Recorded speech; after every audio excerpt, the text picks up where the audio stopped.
Karen accused me of animal abuse. Vet report cleared me, and I sued her for defamation. Have you ever been accused of something so heinous it made your blood boil? Imagine opening your mailbox to find a letter from animal control, accusing you of neglecting your beloved dog based on a neighbor's wild claims. That's exactly what happened to me. Sarah Thompson, a 32-year-old graphic designer living in a quiet suburban cul-de-sac. My golden retriever, Max, was my world, but Karen, the neighborhood busybody, decided I was a monster. Her accusation wasn't just a misunderstanding. It was a calculated attack that nearly ruined my life. What unfolded was a saga of lies, confrontation, and sweet, hard-won justice. It started innocently enough. Max, my 3-year-old golden retriever, loved bounding around our fenced backyard, chasing squirrels and rolling in the grass. I'd adopted him as a puppy, and he was my constant companion, well-fed, groomed, and spoiled with treats. But Karen, who lived 3 houses down, had a different story in her head. She was the kind of neighbor who'd peer over fences, jot down license plates, and complain about everything from leaf piles to kids' chalk drawings. I'd always kept my distance, nodding politely when we crossed paths, but I could feel her eyes on me, judging. One crisp October morning, I came home to a certified letter from Animal Control. My heart sank as I read the words, "Allegations of animal neglect and abuse." According to the complaint, Max was emaciated, matted, and living in squalor. My hands shook.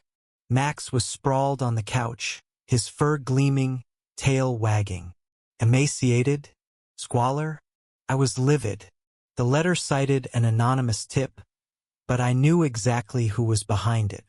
Karen had been spotted lurking near my backyard, snapping photos over the fence. She'd even confronted me once, claiming Max barked too much and looked unhappy. I'd brushed it off, but this was different. This was war. I wasn't about to let Karen's lies slide. I called Animal Control and demanded an investigation. They scheduled a home visit for the next day, and I spent the night gathering evidence. Vet records, photos of Max at the dog park, even receipts for his premium food. When the officer arrived, I walked her through my home, showing her Max's plush bed, his overflowing toy basket, and his shiny coat. She examined Max, who licked her face enthusiastically, and within 10 minutes, she was laughing. "This dog is healthier than most humans I know," she said. She promised a full report clearing me, but I wasn't done. Karen had crossed a line, and I wanted answers. The officer let slip that the complaint came from someone on my street. I marched to Karen's house, my anger barely contained. When she opened the door, her smug smile confirmed everything. "I saw Max looking thin," she said, crossing her arms. "I had to protect him." Protect him? I pointed out that Max had just been to the vet for a checkup, and he was in perfect health. Karen scoffed. "Vets can be wrong. I know what I saw." Her arrogance was infuriating, but what really stung was her next bombshell. She'd posted about me on the neighborhood Facebook group, calling me an animal abuser and urging everyone to watch out for Max. The post had over 100 comments. Some neighbors defended me, but others piled on, speculating about my neglect. My reputation was trashed. That's when an unexpected ally emerged. Mrs. Delgado, the elderly widow next door, knocked on my door that evening, her face grim. She'd seen Karen's post and was outraged. "That woman's been trouble since she moved here," she said, handing me a USB drive. "I've got security footage from my backyard camera. It shows Karen sneaking around your fence, taking pictures." My jaw dropped. Mrs. Delgado, who I'd only ever chatted with about gardening, had just handed me a golden ticket. The footage was crystal clear. Karen, in her signature floral cardigan, skulking along my property line, phone in hand. This wasn't just a nosy neighbor. This was obsession. Armed with the vet report and Mrs. Delgado's footage, I decided to fight back. I contacted a lawyer, Emily Chun, who specialized in defamation cases. Emily was a firecracker, sharp, empathetic, and ready to take Karen down. She reviewed the evidence and grinned. "This is a slam dunk," she said.